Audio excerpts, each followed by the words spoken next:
Livro O Diálogo, Santa Catarina de Sena. 17.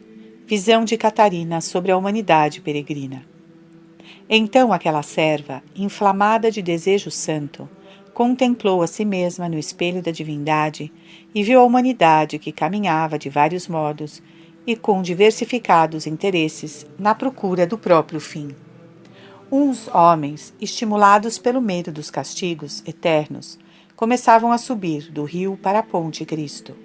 Numerosos atingiam o segundo degrau, após terem atendido ao primeiro apelo de Deus.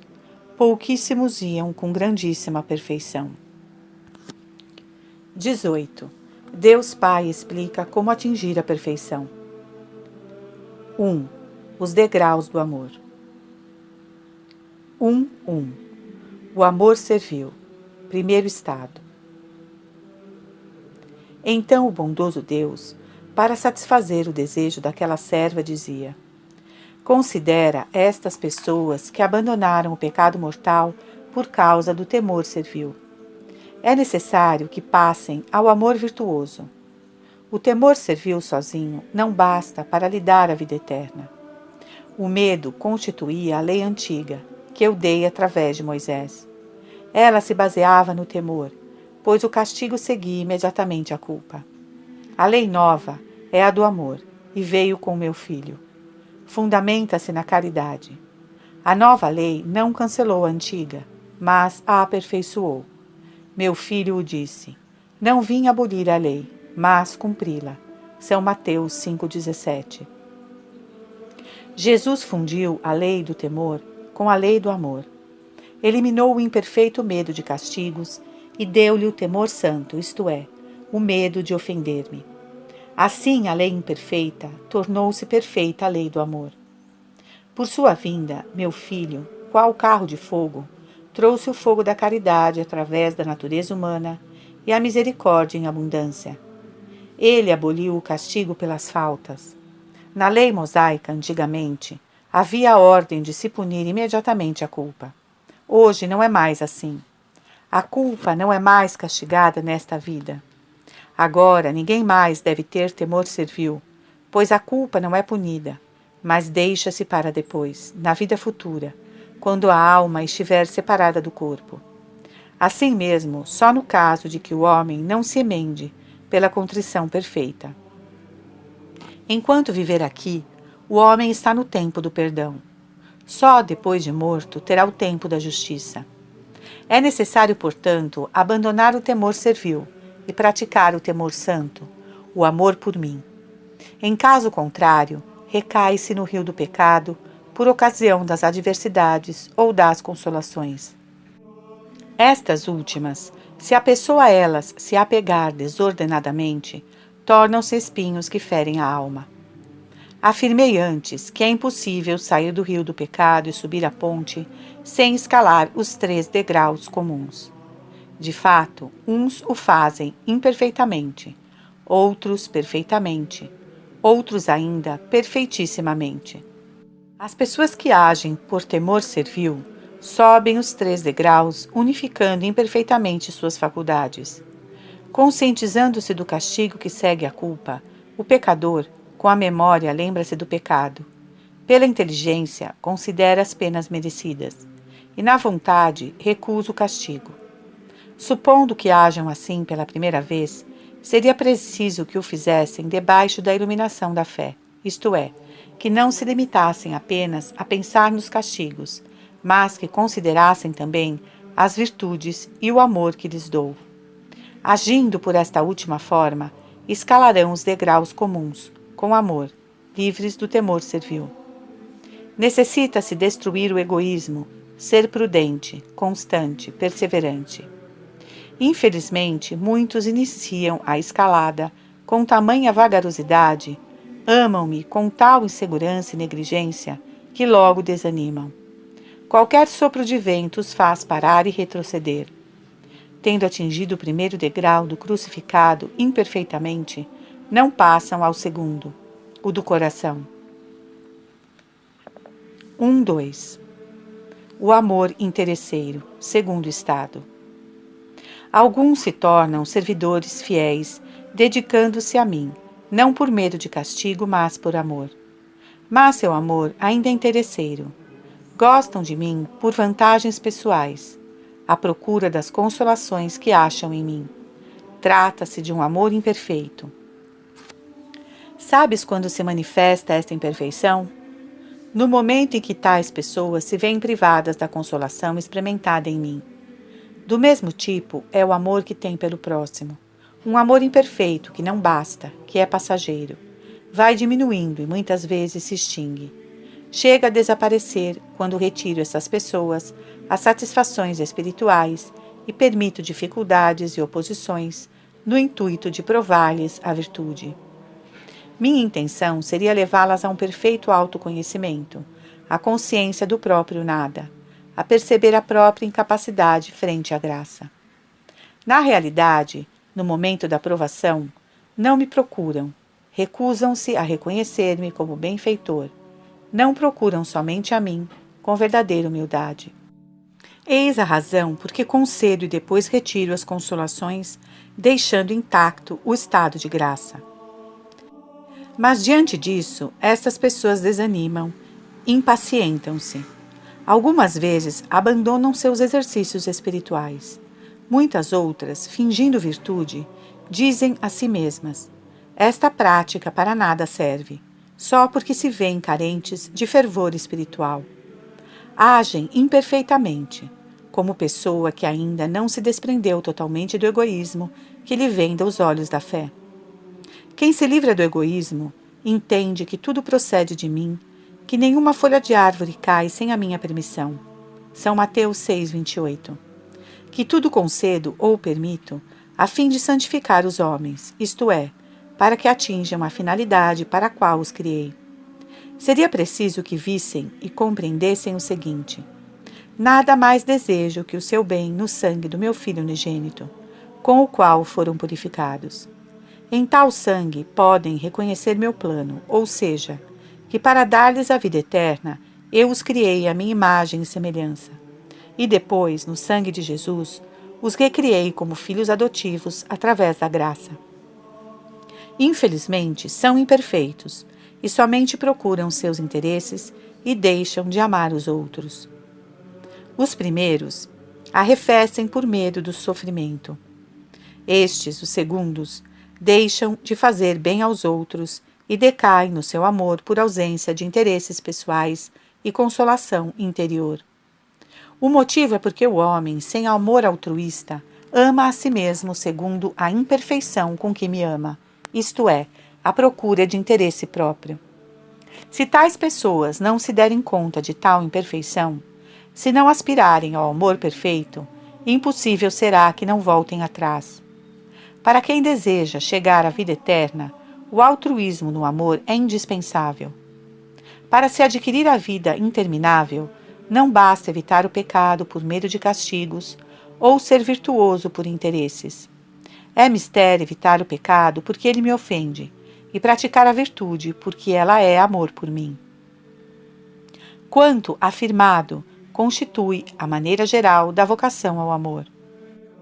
Começa-se pela imperfeição, mas ocorre que haja passagem da imperfeição à perfeição no amor.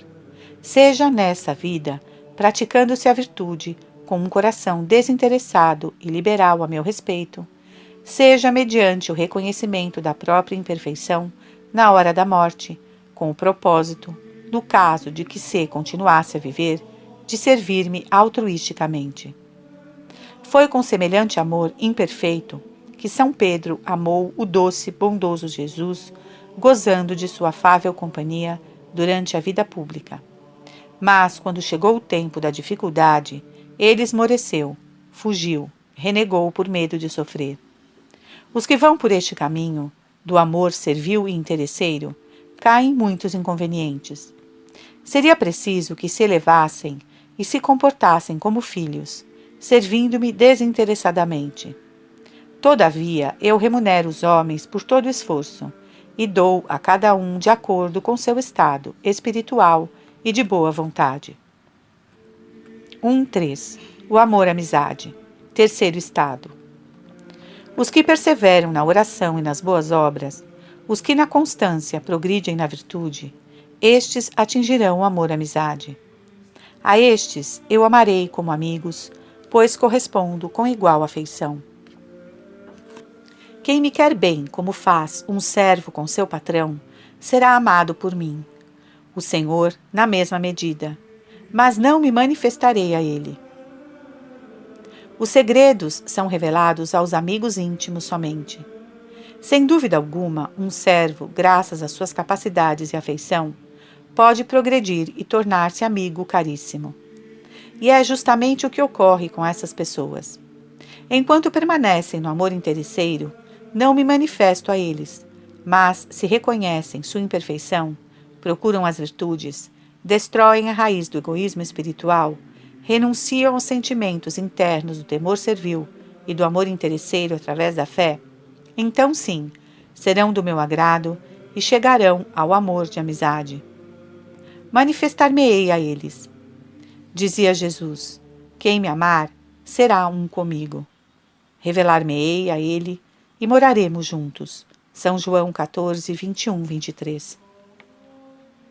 A amizade íntima consiste nisso, que são dois corpos, mas uma só alma no amor, pois o amor transforma o amante na coisa amada. E quando os amigos se tornam uma só alma, entre eles já não haverá segredo. Por isso dizia meu filho: virei e moraremos juntos. Sabes como é que me manifesto a pessoa que realmente me ama, conforme o ensinamento de Cristo? Nela eu revelo o meu poder de muitos modos, de acordo com seus desejos. São 3 as modalidades principais. 1. Manifesto minha afeição e caridade por meio do Verbo encarnado, cuja caridade se revelou através do sangue derramado no incêndio de amor. Esta minha manifestação é dupla. De modo geral, naqueles que se encontram na caridade comum, levando-os a reconhecer meu amor em numerosos favores. E de modo especial, naqueles que se tornaram meus amigos. Estes últimos, com acréscimo aos sentimentos íntimos com que saboreiam, conhecem, manifestam e sentem na caridade comum. 2. Manifesto minha caridade através das próprias pessoas. Não faço acepção de pessoas, mas olho o desejo santo de cada uma e manifesto-me em conformidade com a perfeição com que a pessoa me procura. Às vezes, e trata-se ainda desta segunda modalidade, acendo o espírito da profecia, com a revelação de acontecimentos futuros. Isso acontece de muitas maneiras, segundo as necessidades que vejo na própria pessoa ou na sociedade. 3. De muitos modos, segundo as aspirações e desejos da pessoa, faço estar presente no seu espírito o meu Filho unigênito. Às vezes, quando procura conhecer meu poder durante a oração, e eu atendo, revelando minha força. Outras vezes, ao querer a sabedoria do Filho, e eu o ponho como objeto de seus conhecimentos. Por fim, ao desejar-me na clemência do Espírito Santo, isto me possibilita revelar meu amor, levando a alma à prática do bem com grande caridade pelo próximo. Como vês, meu filho dizia uma verdade, quando afirmava: quem me ama será um comigo. Ao viver sua mensagem, estais unidos a ele e a mim, pois eu e ele somos um. Nele manifesto-me. Se ele dizia: eu manifestar-me-ei a vós, falava com exatidão. Ao se revelar, revelava-me. Qual seria o motivo por que não disse: eu revelar-vos-ei meu Pai? A razão principal é tríplice. Em primeiro lugar, quis dizer que ele e eu não somos separados um do outro. Quando o apóstolo Filipe lhe pediu: mostra-nos o Pai, e isto nos basta, São João 14:8, respondeu: quem me vê, vê o Pai. São João 14:9. Disse assim, porque é um comigo. O que ele é, recebeu de mim. Em tal sentido, ensinava aos judeus: minha doutrina não é minha, mas do Pai que me enviou. São João 7:17. É que o Filho procede de mim, não o contrário. Sou um com ele e ele comigo. Por isso não falou: manifestarei o Pai, mas eu manifestar-me-ei. Em segundo lugar, porque ao manifestar-se a vós, nada mais fazia que mostrar quanto recebera de mim, como que dizendo: o Pai se manifestou em mim, porque sou um com ele. Por meio de mim, nós dois nos revelamos. Em terceiro lugar, porque sendo eu invisível, não posso ser visto por vós neste mundo. Quando vossa alma se separar do corpo, espiritualmente, vereis a mim e ao Verbo, até a ressurreição final. Já o disse ao tratar da ressurreição. Tal qual sou, não podeis ver-me. Para vos ajudar, escondi a divindade sob o véu da natureza humana em Cristo. Invisível tornei-me, como que acessível aos vossos olhos. Cristo me manifesta. Por isso não dizia: eu manifestarei o Pai, mas eu manifestar-me-ei a vós. Como que para significar: eu manifesto-me a vós de acordo com quanto o Pai me deu. Como percebes, meu Filho se manifesta ao me revelar. Não dizia: eu vos manifestarei o Pai. Porque vós, no corpo mortal, não sois capazes de ver-me. Além disso, porque ele e eu somos uma só coisa. 2. A caminhada para o amor-amizade. Vês assim, a que alturas chega o homem que atingiu o amor-amizade. Depois de ultrapassar o primeiro degrau, os pés de Cristo crucificado, atinge o segredo do coração, isto é, o segundo degrau, conforme representei o corpo de meu Filho.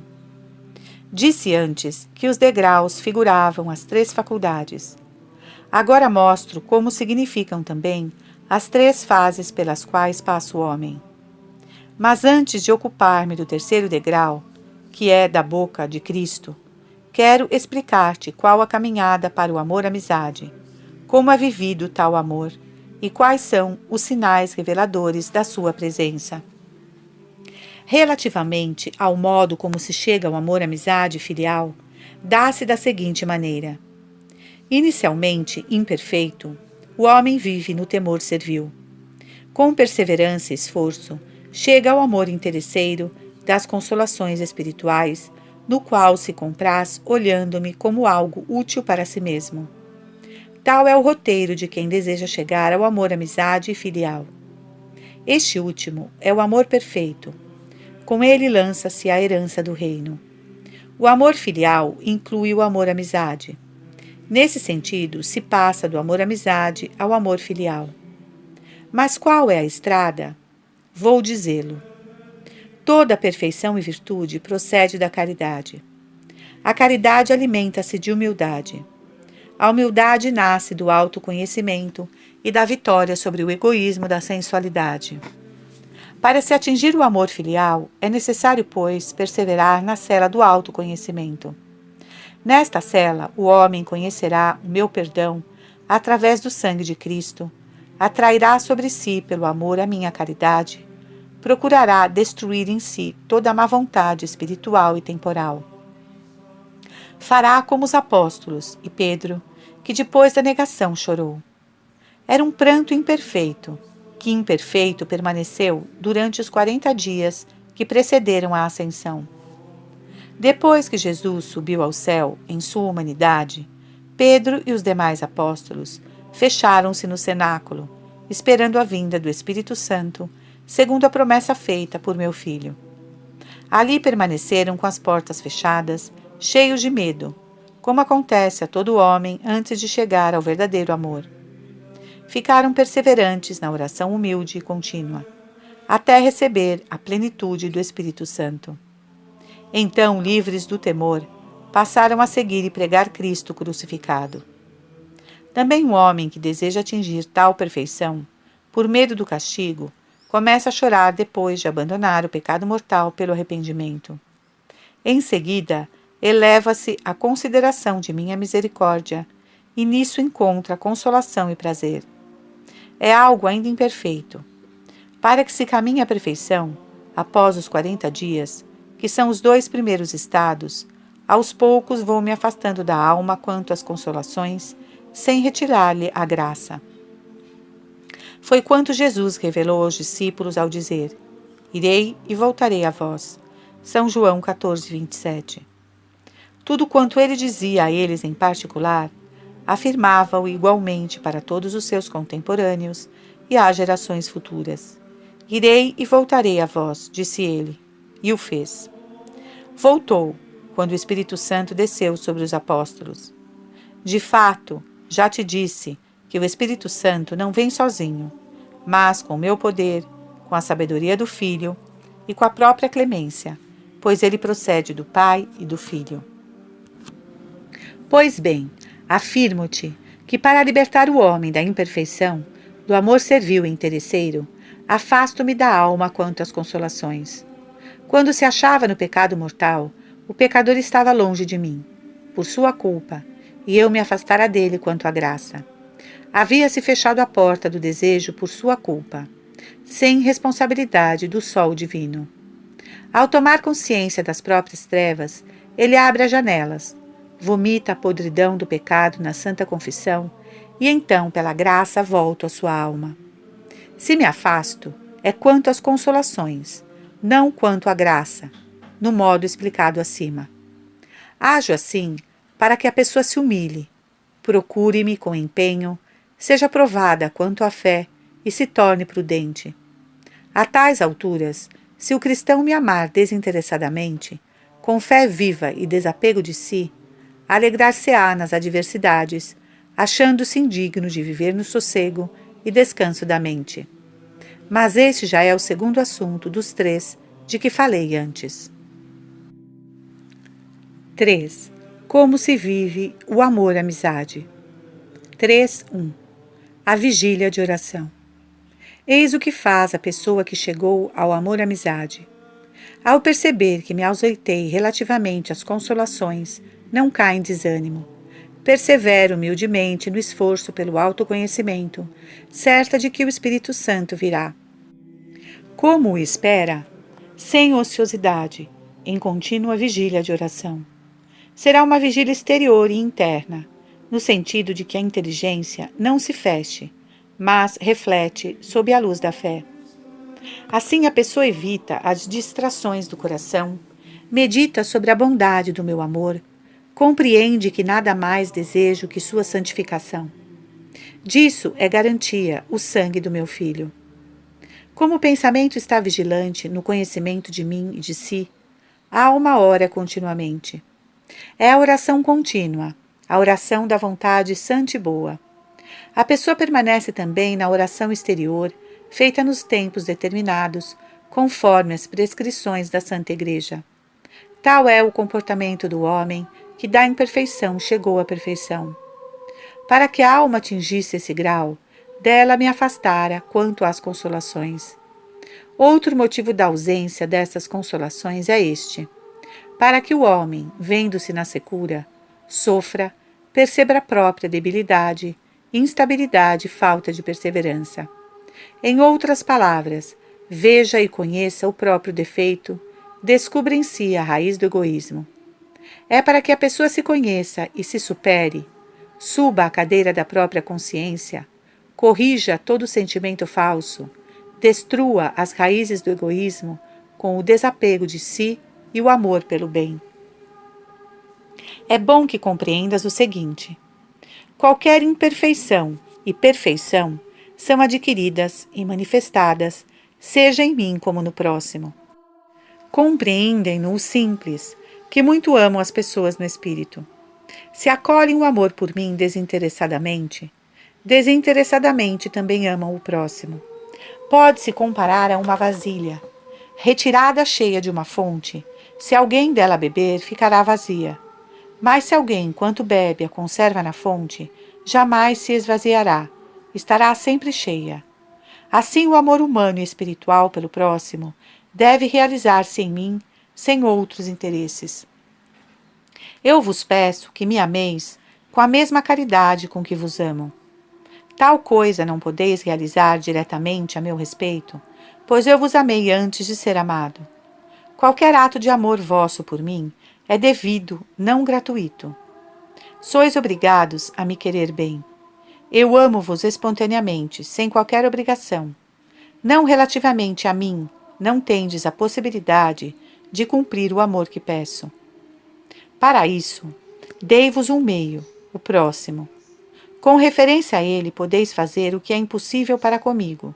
Podeis amá-lo gratuitamente, sem interesses pessoais. Ora, considero feito a mim o que fazeis para os homens.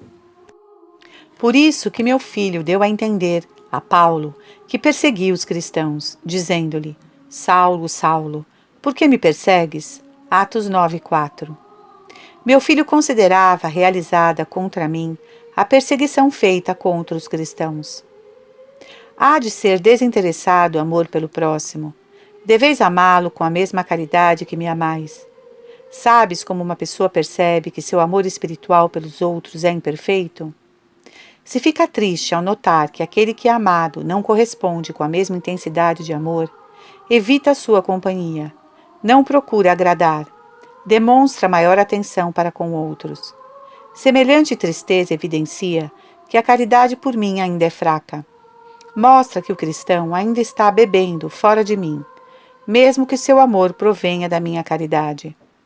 Quando o amor para comigo é imperfeito, imperfeita se mostra a caridade para com o próximo espiritualmente amado.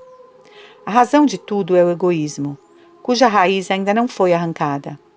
E eu permito essas coisas para que o cristão reconheça a sua imperfeição. A ausência de consolações acontece para que o homem se feche na cela do autoconhecimento, lugar onde se adquire a perfeição. Quando retorno com as consolações, darei maior luz e conhecimento da verdade, de modo que considerará como uma graça poder destruir o egoísmo. Já não cessa de podar a vinha da própria alma, de arrancar os espinhos que são os maus pensamentos, de assentar as virtudes no sangue de Cristo, conforme as encontrou a seguir as pegadas de sua ponte. Acima já ensinei, se bem recordas, que as pedras da ponte Mensagem de Cristo eram as suas virtudes, cimentadas com sangue, pois é do sangue que elas retiram a vida. Quando o homem penetra e caminha na mensagem de Cristo, passa a amar a virtude e odiar o pecado com grande perseverança, separa-se inteiramente da mundanidade e fecha-se na cela do autoconhecimento. Por que se fecha? Porque conhece a própria imperfeição. Também pelo desejo de atingir o amor desinteressado e livre, pois sabe perfeitamente que não há outro modo de consegui-lo. Desse modo, espera com fé viva meu retorno, com maior infusão de graça. Em que consiste a fé viva? Consiste na prática perseverante das virtudes, em não voltar atrás por motivo algum, em não deixar a oração jamais, exceto por obediência ou caridade, pois nenhuma outra razão existe. Digo isto porque muitas vezes, durante o tempo reservado à oração, o demônio se apresenta através de muitas tentações e dificuldades, mais do que acontece em outras ocasiões. Para que o orante sinta tédio na oração, sugere-lhe: tua súplica para nada serve, pois quando não oras, não deverias pensar ou preocupar-te, senão com aquilo que dizes. Sua intenção é cansar a pessoa, confundi-la e fazer com que abandone o exercício da oração. No entanto, a prece é a arma com que o homem se defende de todos os inimigos, se realizada com amor, espontaneidade e fé. Filha querida, convence-te de que é na oração contínua, fiel e perseverante, que todas as virtudes são adquiridas. Mas é preciso perseverar, nunca a deixar, nem por ilusão do diabo, nem por fraqueza pessoal, quais sejam os pensamentos e impulsos íntimos, nem por conselhos alheios. O demônio frequentemente se põe nos lábios das pessoas, levando-as a afirmativas que destroem a oração. Tudo isso há de ser vencido perseverantemente. Como é agradável ao orante e a mim a prece feita na cela do autoconhecimento. Ali o homem crê e ama na abundância do meu amor, que em meu Filho tornou-se visível e provada no sangue. Segue que inebria a alma, reveste-a com chamas do amor divino. Eucaristicamente a alimenta. Foi na despensa da hierarquia eclesiástica que eu guardei o corpo e sangue do meu filho. Perfeito homem e perfeito Deus, pois entreguei aos sacerdotes a chave do sangue, a fim de que distribuíssem. Já te falei sobre essa despensa, construída sobre a ponte Cristo, para alimentar e fortificar os viandantes e peregrinos que caminham segundo a mensagem do meu Filho, impedindo que morram de fome. Tal alimento fortifica de acordo com o amor de quem o recebe, seja sacramentalmente, seja espiritualmente. Sacramentalmente na comunhão eucarística, espiritualmente ao se comungar pelo desejo da Eucaristia, ou meditando-se a paixão de Cristo crucificado. Esta última é uma comunhão de amor no sangue, que por amor foi derramado.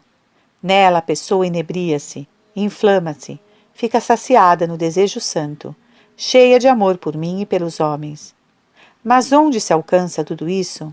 Na cela do autoconhecimento e na oração, quando o homem deixa de ser imperfeito, como aconteceu com os discípulos e Pedro, ao atingirem a perfeição. Quais são os meios necessários? A perseverança e a fé. Não creiais que para alcançar tamanho fervor e tal alimento espiritual, baste a oração vocal. Muitos pensam que seja assim. Sua oração é constituída mais de palavras que de amor. Parece que a nada mais aspiram que recitar muitos salmos e Pai Nossos. Quando atingem um determinado número, dão-se por satisfeitos. Para eles, a finalidade da oração está na recitação verbal. Não haveria de ser assim. Nada praticando além disso, tais pessoas pouco aproveitam e pouco me agradam. Dirás, é preciso então abandonar tal oração, mesmo que nem todos pareçam atraídos pela oração mental? Não, mas é preciso progredir. Sei que o homem, antes de chegar à perfeição, é imperfeito. É normal que sua oração comece deficiente. Durante tal fase imperfeita, o orante deverá ocupar-se na prece vocal para não cair na inatividade. Mas, mesmo então, sua oração de palavras não deve ser feita sem a oração do Espírito. Enquanto pronuncia as palavras, eleve seu pensamento até mim, considere seus defeitos em geral, medite sobre a paixão do meu Filho. No sangue de Cristo encontrará a plenitude do amor e a remissão dos pecados. Ao tomar consciência dos próprios defeitos, reconhecerá a minha caridade e será ajudado a perseverar na oração. Não desaconselho pensar nos pecados um por um, para que tal consideração não contamine a mente com lembranças impuras. O que não quero é que se faça unicamente a recordação dos pecados, em particular ou em geral, sem a lembrança da paixão de Cristo e da imensidade do meu perdão, para evitar a perplexidade interior. Se não forem acompanhados pelo pensamento da paixão, o autoconhecimento e a reflexão sobre os próprios pecados confundem a alma. Neste caso, o demônio estaria presente, e sob pretexto de falso arrependimento e desprezo das culpas, levaria a pessoa à condenação. Além disso, por falta de confiança na minha misericórdia, corre-se o risco de cair no desespero, um dos enganos a que o demônio pode conduzir meus servidores. Para a vossa utilidade, portanto, se quiserdes fugir das maquinações do diabo e agradar-me, conservai o coração aberto ao meu incomensurável perdão. O diabo orgulhoso não tolera um espírito humilde. Não suporta a imensidade do meu amor, no qual a pessoa humilde se apoia. Se bem te lembras, certa vez o demônio quis aterrorizar-te com semelhante confusão interior. Afirmava ele que tua vida era uma falsidade, que não havias cumprido minha vontade. Auxiliada por mim, agiste como realmente devias agir, pois nada recuso a quem me implora. Com humildade, tu te apoiaste na minha misericórdia e disseste: confesso ao Criador que transcorria a vida nas trevas. Refugio-me, porém, na chaga de Cristo crucificado e lavo-me no seu sangue. Destruirei deste modo minhas iniquidades e com amor hei de alegrar-me em meu Criador. Então o demônio retirou-se. Em outra batalha, ele quis levar-te ao orgulho e dizia: És perfeita, agradável a Deus. Não é necessário que te mortifiques mais, nem que chores ainda os teus pecados. Naquela ocasião, eu te iluminei e entendeste o caminho a seguir, o da humildade, respondendo: Pobre de mim, João Batista jamais pecou, foi santificado no seio materno, e, no entanto, penitenciou-se muito. Eu, ao invés, cometi tantas faltas, e ainda não comecei a reconhecê-las com lágrimas e verdadeira contrição. Ainda não tomei consciência de quem é Deus, o ofendido, nem de quem sou eu, a pecadora. Não tolerando este ato de humildade e de confiança na minha misericórdia, o demônio disse: Maldita seja tu, pois de nenhum modo consigo vencer-te. Se te rebaixa o desespero, tu te elevas à misericórdia. Se te engrandeço pela vaidade, tu te rebaixas até o inferno pela humildade, e aí me persegues. Não voltarei mais, tu combates com a lança da caridade. Por conseguinte, o orante deve controlar o autoconhecimento mediante a consciência da minha misericórdia, e vice-versa. Agindo assim, sua oração vocal será útil a ele e agradável a mim. Se perseverar em tal exercício, passará da oração vocal imperfeita à oração do Espírito a perfeita.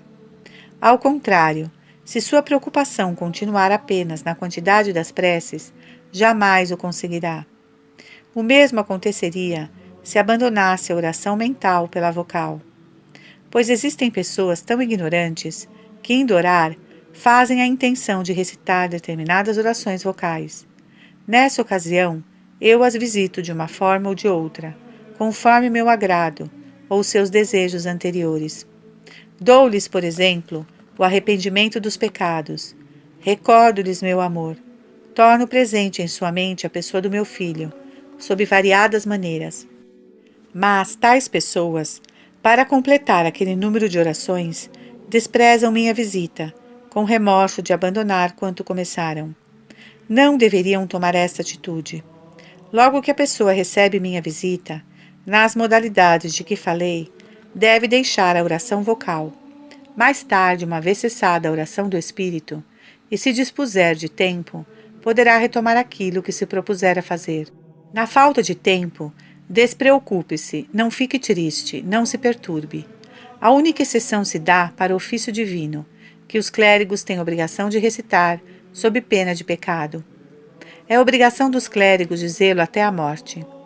Quando os clérigos sentirem tais visitas na hora do ofício, conservem um espírito elevado no amor e tomem a decisão de recitar o ofício no momento ou depois, mas não devem faltar à própria obrigação. Em qualquer outra oração, a pessoa deve começar pela vocal, passando depois a mental. Faça-o logo que sentir o espírito bem disposto. Tal maneira de agir conduzirá o orante à perfeição do amor. Não se despreze, pois, a oração vocal, qualquer que seja ela. Siga-se a orientação dada. Quem assim fizer, com esforço e perseverança, chegará à oração verdadeira e à comunhão espiritual na paixão de Cristo. Neste sentido, eu disse antes que alguém comunga espiritualmente no corpo e sangue de Cristo sem receber o sacramento da Eucaristia. Tal pessoa comunga no amor, fato que acontece na oração em maior ou menor intensidade, de acordo com o amor do orante. Quem age com pouca prudência cristã, pouco achará. Quem age sabiamente, muito encontrará. Quanto mais o homem desvencilhar sua afeição e prendê-la a mim, mais me conhecerá, mais me amará, mais me experimentará. Como vês, não é pela quantidade de palavras que se chega à oração perfeita, mas pelo amor e conhecimento de mim e de si mesmo, cada um desses conhecimentos, completando o outro. A oração vocal e mental hão de ser praticadas contemporaneamente, pois andam juntas como a vida ativa e a contemplativa. A oração vocal e mental podem ser entendidas de diversas maneiras. Já falei do desejo santo. Ele constitui a oração contínua e consiste na posse de um amor reto e santo. Quando esse desejo santo aparece no ambiente e horário da prece, temos a oração vocal. com desejo santo obrigatória. Outras vezes será a oração vocal com desejo santo espontânea. Será uma oração contínua, adaptada às necessidades da salvação do próximo e ao estado de vida do orante. Todos os homens devem trabalhar em prol da salvação dos outros, no próprio estado de vida, por obediência ao princípio do amor santo. Os ensinamentos e as atividades que alguém realize constituirão uma oração de atos, supondo-se que tal pessoa cumpra suas orações obrigatórias. Tudo o que fizer além desta oração obrigatória, seja em favor do próximo como de si mesma, será oração. Como dizia o glorioso apóstolo Paulo, não para de orar quem não cessa de praticar o bem. Por isso te disse que a oração se realiza de diversas maneiras, seja a vocal como a mental. Quando realizada no amor, constitui a oração contínua, pois a caridade é oração. Desse modo, acabei de explicar-te como se chega à oração mental. É preciso exercitar-se com perseverança na oração, passando da vocal para a mental, quando visito a alma. Disse como é a oração comum e a espontânea, bem como a oração da vontade santa e da atividade em favor de si mesmo ou dos outros, realizada por amor, fora dos momentos reservados para a prece. 18.3.2 Desapego das consolações. Deve o cristão entusiasmar-se varonilmente pela oração, que é uma verdadeira mãe. Isto acontece quando ele se fecha na cela do autoconhecimento, depois de atingir o amor-amizade e o amor filial. Quem não percorre tais etapas, permanecerá sempre na tibieza e na imperfeição, amando a mim e ao próximo por interesses pessoais, na procura de consolações. Sobre tal amor imperfeito, quero discorrer agora, sem ocultar-te uma ilusão proveniente deste apego às consolações. Desejo que o saibas. O servidor que me ama na imperfeição procura mais as consolações sensíveis que a minha divindade. É a atitude da pessoa que se perturba quando desaparecem o prazer espiritual e a tranquilidade de vida. Muitos vivem virtuosamente enquanto estão na prosperidade. Desorientam-se na prática da virtude se lhes mandam alguma dificuldade. Quando alguém lhes pergunta por que estás perturbado, respondem: porque estou em tal ou tal contrariedade. Parece-me que estou perdendo o pouco de bem que faço. Já não tenho aquele entusiasmo e aquele amor de antes, por causa desta dificuldade. Acho que na tranquilidade anterior tirava mais proveito do que agora. Enganam-se tais pessoas relativamente àquela tranquilidade anterior. Não é a contrariedade que lhes traz menor amor e menor dedicação. Em si mesmas, as ações possuem idêntico valor na aridez de espírito e no fervor. Aliás, com a aridez, as ações podem até valer mais, se as pessoas tivessem paciência. Mas elas se perturbam pelo fato que antes sentiam maior prazer. Na realidade, antes me amavam pouco e viviam com a consciência tranquila na prática de pequenas boas obras. Retirado o ponto de apoio, creem ter perdido o sossego do próprio agir. Com tais pessoas acontece como ao jardineiro satisfeito no seu trabalho por causa do prazer que sente. Labutar no jardim parece-lhe um descanso, estar no meio das flores uma satisfação. De fato, ele se alegra mais com as flores do que com o trabalho. Se lhe retirarem as flores, o prazer acabará. Também aquelas pessoas. Se sua principal alegria se concentrasse na prática do bem, não cairiam na perturbação. Alegrar-se-iam até, pois quem realmente deseja uma coisa, jamais poderá ser impedido de realizá-la, mesmo que a privem da satisfação que acompanha sua atividade, como no caso das flores. Enganam-se essas almas, colocando o alicerce de suas atividades nas consolações, pois dizem: antes de entrar nesta aridez, eu agia melhor e com mais prazer. A prática do bem me ajudava. Agora já não me favorece, não sinto mais gosto. É errado tal modo de pensar e falar. Nada diminuiria em tais almas se elas se comprazessem no agir virtuosamente por causa da virtude em si. Até cresceriam seus esforços. Na realidade, agem por egoísmo e então tudo se acaba. Tal é o engano em que caem muitos na vida virtuosa, proveniente das consolações sensíveis. Costumo recompensar toda a boa ação e com maior ou menor liberalidade, conforme a medida do amor de quem a pratica. Por isso concedo consolações espirituais aos meus servidores imperfeitos durante a oração. Ajo de tal forma, não para que apreciem tais satisfações erroneamente, isto é, atribuindo maior valor ao dom que ao doador, que sou eu. Meu desejo é que tomem consciência do meu amor e da própria indignidade, deixando o prazer em segundo plano. O engano consistirá em agir diversamente. 18.3.2.1 A rotina das consolações. Um primeiro engano consiste na procura de determinada satisfação espiritual para nela se comprazer. Tendo-a experimentado antes, a pessoa começa a agir sempre do mesmo jeito para obter idêntico prazer. Na verdade, eu não sigo sempre as mesmas estradas, como se fosse coagido a dar consolações e gostos. Concedo-as diversificadamente, segundo o meu beneplácito e as necessidades humanas. Mas a gente sem discernimento, que continua a procurar a consolação naquele modo, com a pretensão de impor leis ao Espírito Santo. Atitude errada. Deveriam, isso sim, caminhar varonilmente pela ponte mensagem de Cristo crucificado, aguardando os dons da modalidade, tempo e lugar que eu quisesse enviar. Se nada concedo, faço tal coisa por amor, nunca por maldade.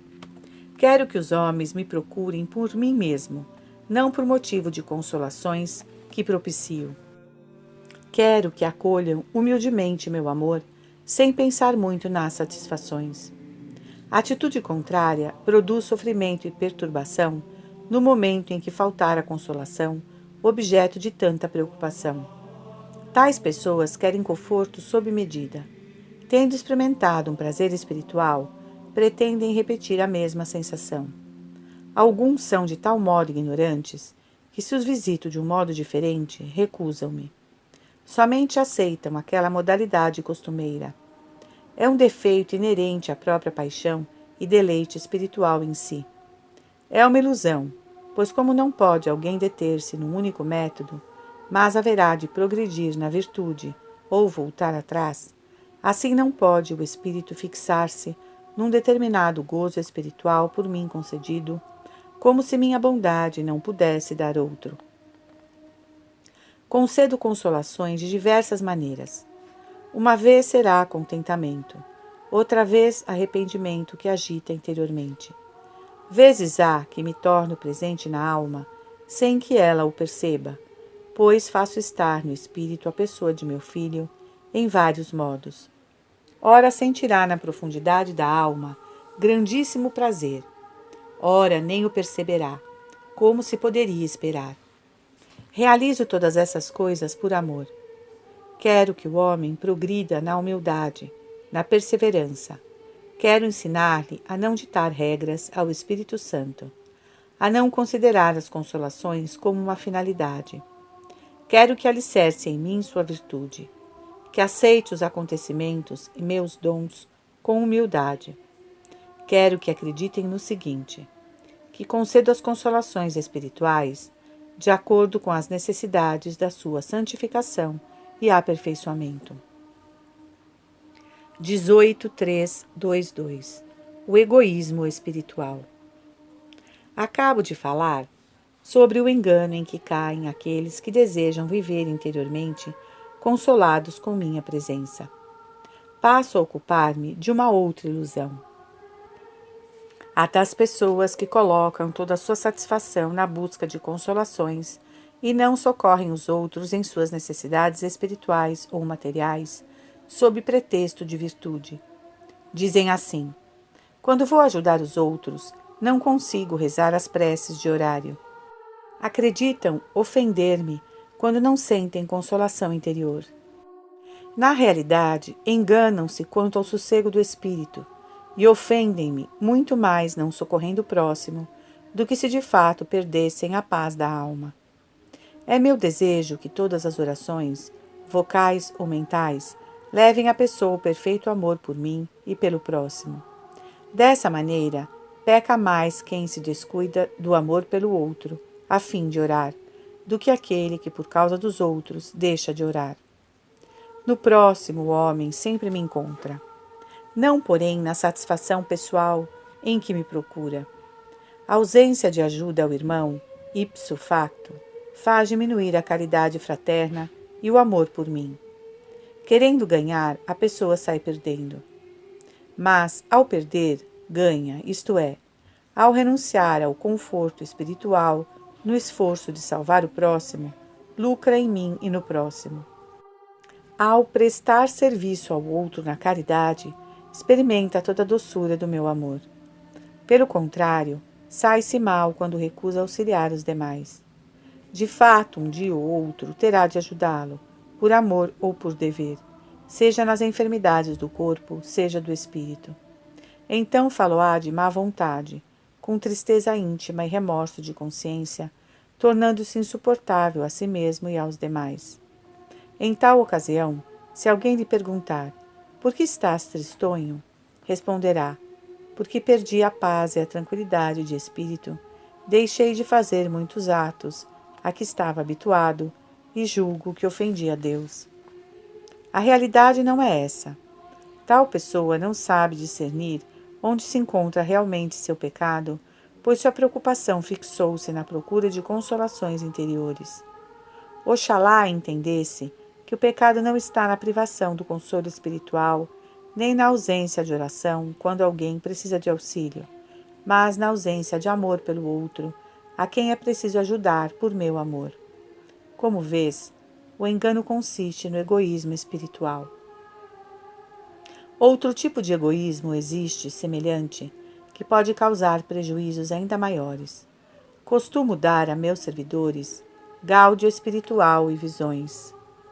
Se alguém unicamente se preocupar na obtenção de tais favores, acabará por cair na amargura e no tédio no momento que notar sua ausência progressiva. Cada vez que eu não os der, julgarão que perderam a graça. Já afirmei que costumo visitar e ausentar-me do homem no tocante às consolações, sem prejuízo do estado de graça, a fim de levar a pessoa à perfeição. Em tais circunstâncias, muitos mergulham na tristeza e sentem-se num inferno, porque não mais experimentam os prazeres da mente, substituídos pelo tormento das tentações. Ninguém deveria ser tão ignorante assim, deixando-se ludibriar pelo egoísmo, sem compreender a realidade. É preciso discernir quando estou presente, compreender que sou o sumo bem, aquele que dá a boa vontade no tempo das batalhas. Que não se fique correndo atrás de consolações. Humilhe-se o homem, considere-se indigno de viver no sossego e quietude de espírito. Aliás, é por isso que me afasto.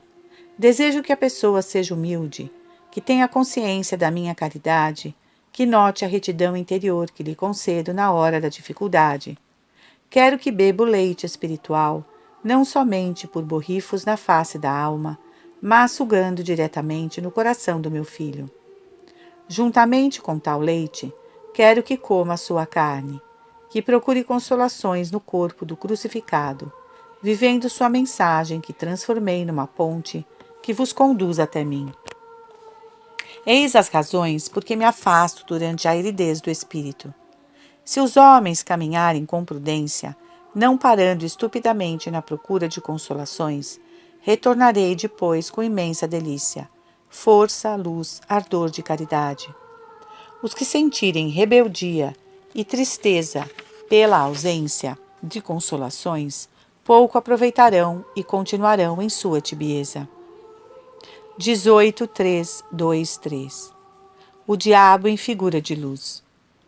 Pode acontecer ainda que alguém caia num quarto engano, quando o demônio se apresente em forma de luz. Costuma ele tentar os homens de acordo com as disposições espirituais que neles encontra. Por tal motivo, ninguém deve desejar satisfações e visões espirituais. Aspire-se somente pela virtude. Na humildade, cada um se julga indigno de tais coisas. Se as receber, comporte-se segundo a caridade. O diabo é capaz de mostrar-se numa figura de luz por vários modos, na alma de quem gulosamente sonha com visões. Umas vezes toma a figura de um anjo, outras vezes a semelhança do meu filho, outras ainda como se fosse um dos meus santos.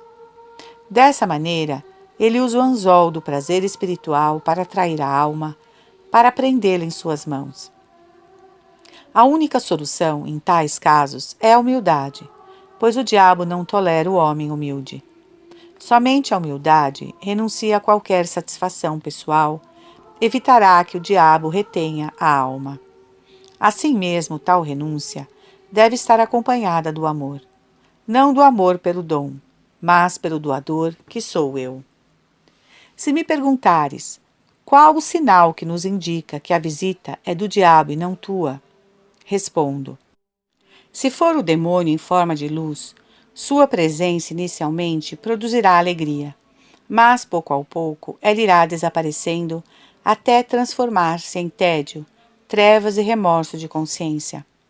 Ao contrário, se for uma visita minha, no começo a pessoa sentirá temor, um temor santo que depois lhe dará alegria, segurança e uma feliz prudência, que refletindo não duvida. Dir-se-á: não sou digno de receber tua visita, como pode ela acontecer? E projeta-se na imensidade do meu amor, ciente do bem que lhe posso fazer. Não tome em consideração a indignidade humana, mas minha bondade. É esta que, pela graça e demais favores, torna o homem apto a receber-me. Não desprezo a afeição com que ele me invoca. Acolhendo-me, diz a alma: eis a tua serva, faça-se a tua vontade. E ao encerrar a oração em que a visitei, conservará alegria e júbilo espiritual.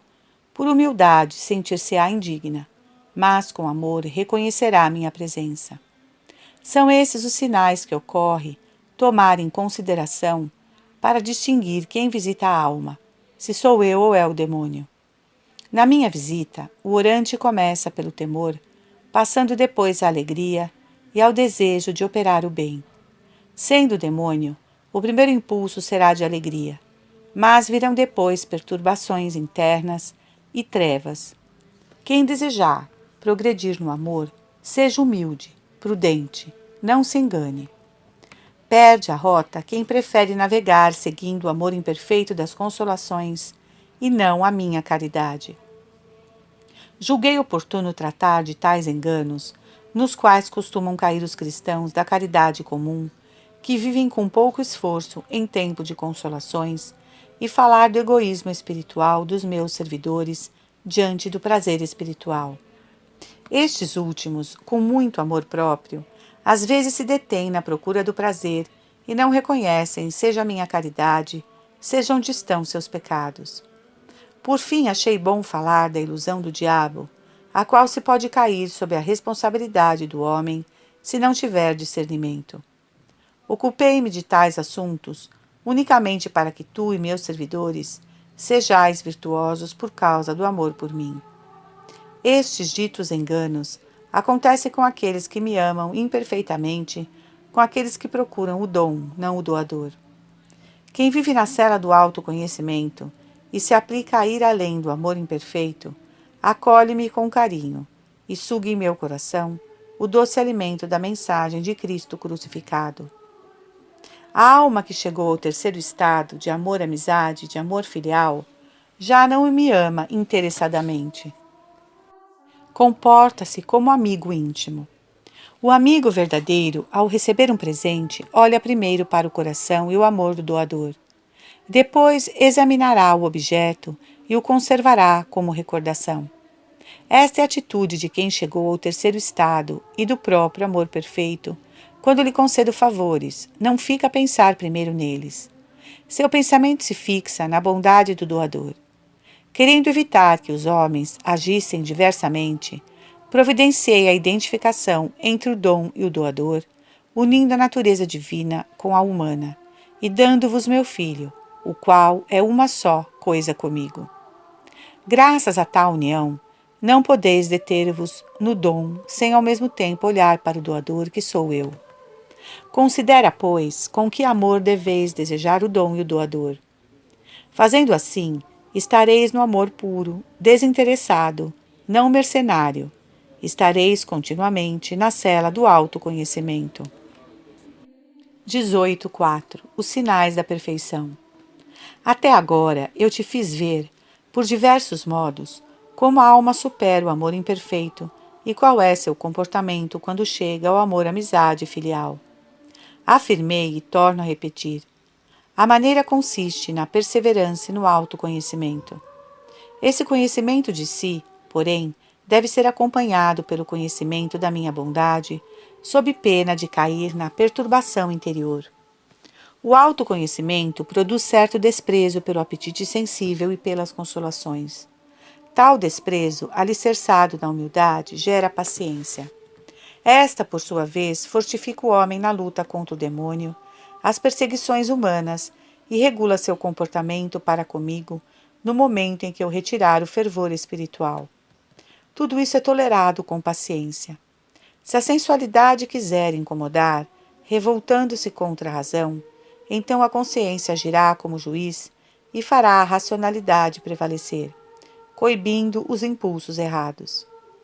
Infelizmente, há pessoas que, ao dominar a sensualidade, exageram e são radicais, tanto no que se refere aos impulsos maus, como às inspirações mandadas por mim. Disto falava Gregório, meu servidor, dizendo: a consciência delicada põe pecado onde ele não existe, ou seja, pela sua pureza, enxerga a culpa onde ela não ocorre. Quem pretende vencer a imperfeição deverá agir da seguinte forma: sob a luz da fé, enclausure-se no conhecimento do próprio nada, imite os apóstolos que permaneceram no cenáculo, perseverantes na oração humilde e contínua, até a vinda do Espírito Santo. Como já disse, o comportamento de quem supera o amor imperfeito é o seguinte: fecha-se em casa para dela sair, na perfeição. Ali permanece em vigília de oração, conservando o pensamento fixo na mensagem do meu filho, examina-se orando e, com o desejo santo, humilha-se diante das obras que opero em sua pessoa.